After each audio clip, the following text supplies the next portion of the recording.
Hello everyone. Today's lesson is about some and any.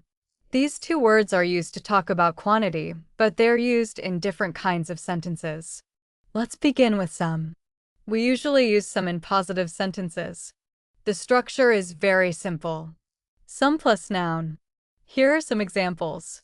I have some apples. There is some milk in the fridge. We bought some bread. In all of these sentences, the speaker is making a positive statement. We also use some when making polite offers and requests. For example, can I have some water? Would you like some coffee? Even though these are questions, we use some because they are polite requests or offers. Now, let's look at any.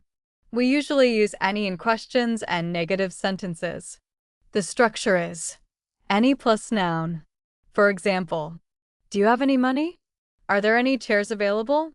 I don't have any time. Notice that any is common when we don't know the answer or when something does not exist. Now, let's compare the two. I bought some bread. This means I bought bread. I didn't buy any bread. This means I bought no bread. Here's a simple memory trick. Some usually goes with yes or positive ideas.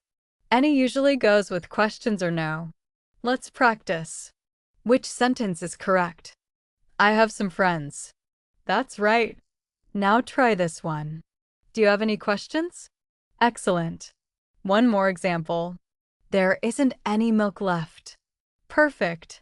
Remember this easy rule. Use some for positive statements, offers, and requests. Use any for questions and negative sentences.